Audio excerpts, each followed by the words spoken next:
पंचशिलाचे सूर जुळाले त्रिसरण पंचशिलाचे सूर जुळाले भीमरायामुळे आम्हा बुद्ध मिळाले भीमरायामुळे आम्हा बुद्ध मिळाले भीमरायामुळे आम्हा बुद्ध मिळाले भीमरायामुळे आम्हा बुद्ध मिळाले सूर जुळाले त्रिसरण पंचशिलाचे सूर जुळाले भीमरायामुळे आम्हा बुद्ध मिळाले भीमरायामुळे आम्हा बुद्ध मिळाले भीमरायामुळे आम्हा बुद्ध मिळाले भीमरायामुळे आम्हा बुद्ध मिळाले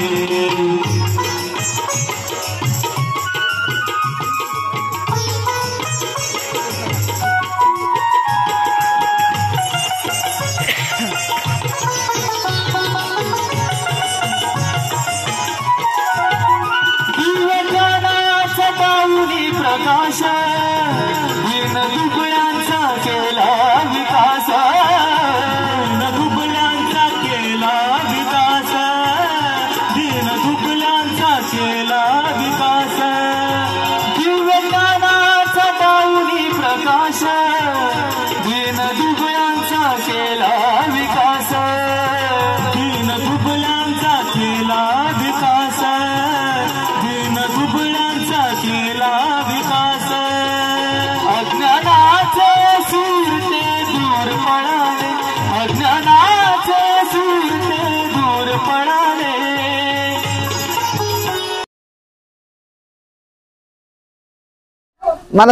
माझं नाव सुशीला धार्मिक गायकवाड मी ठाणे जिल्हा संरक्षण सचिव म्हणून भारतीय बौद्ध महासभेत काम करते भगवान बुद्ध जे आपल्याला धम्म दिले ते महामानव डॉक्टर बाबासाहेब आंबेडकर असं म्हणजे 22 प्रतिज्ञांचा धम्म आपल्या ओटीत घातले असे महाकारुणे डॉक्टर बाबासाहेब आंबेडकरांच्या आईच्या जयंतीच्या निमित्त आपण आंबेडंबे गावाला इथे आलो आहोत आणि असंच सगळ्यांनी दरवर्षी यावे आणि त्यांना भेट द्यावे त्यांच्या मूर्तीस त्रिवार वंदन करावे आणि म्हणजे प्रत्येक गावोगावी असं हे करावे का सगळ्यांनी जावं म्हणून सगळ्यांना आता आपण आलो तर आपण सगळ्यांना सांगितले पाहिजे की आपण पण जावं म्हणून कारण का प्रत्येक ठिकाणी आपण अशी भेट दिली पाहिजे आणि आपण आपला धम्म रुजवला पाहिजे प्रत्येक प्रत्येक लेण्यामध्ये प्रत्येक आपले जे स्थळ आहेत चांगलं म्हणजे जे आपले स्थळ आहेत तिथे आपण भेटी दिले पाहिजेत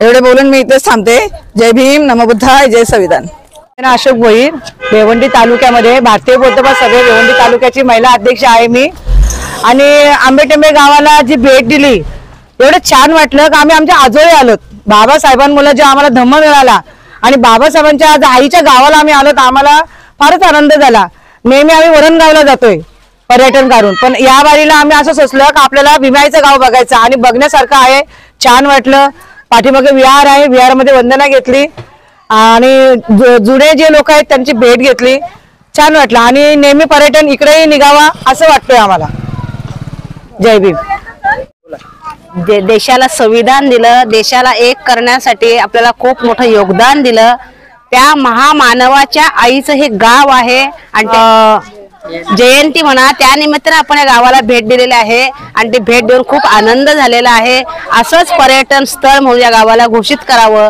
आणि नेहमी आपल्या बौद्ध बांधवांनी इथे भेट द्यावी आणि आपल्या भीमाई आईचं कौतुक करावं तसं त्यांच्या कार्याचं गौरव करावं आणि त्यांच्या कार्याला पुढे नेण्याचा प्रयत्न करावा एवढं बोलून मी थांबते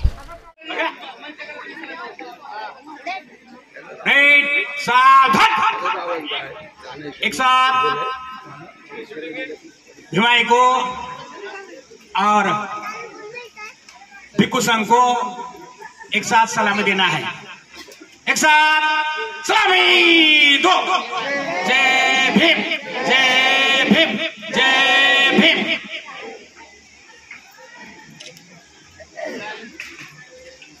आले का बघा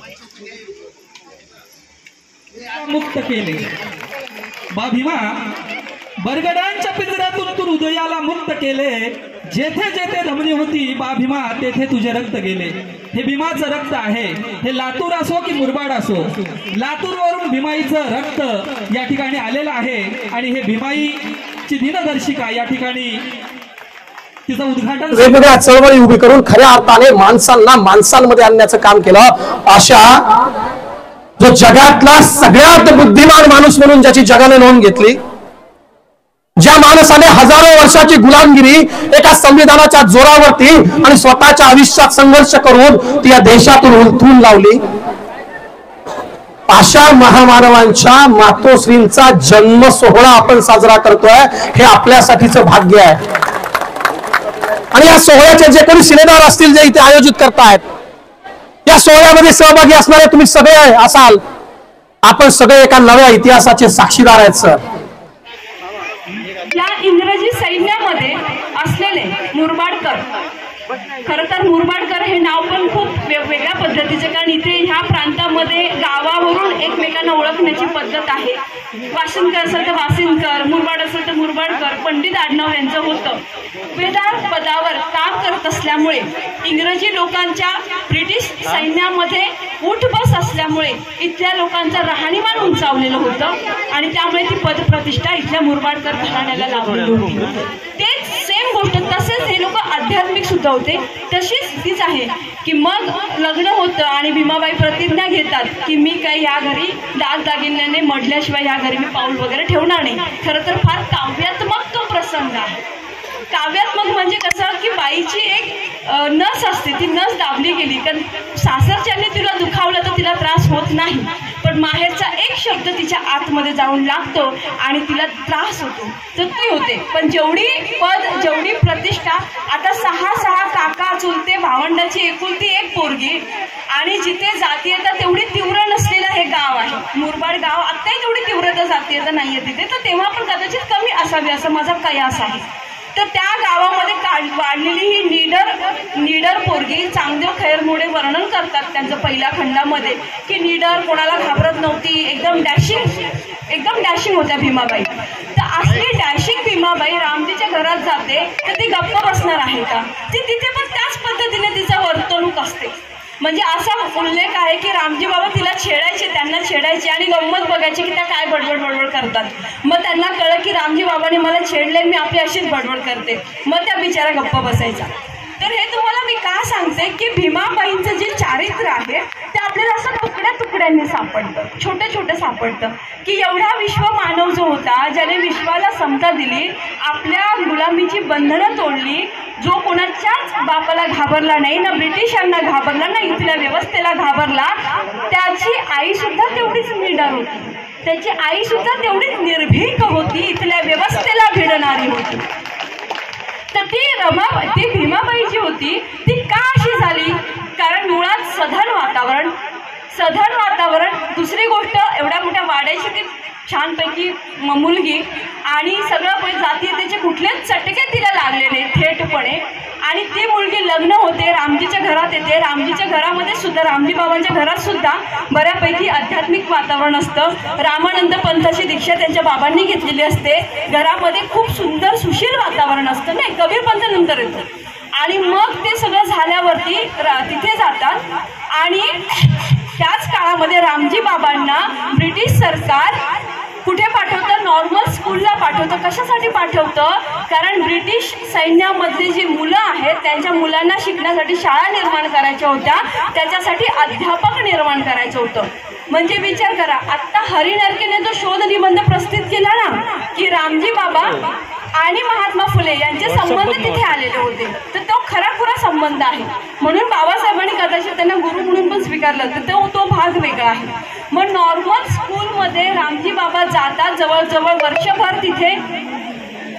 वर्षभर तिथे अध्यापक होण्याचं शिक्षण घेतात, आणि त्या काळामध्ये ते तिकडे आणि भीमाबाई मुंबईला असे 2 घरं झालेली असतात.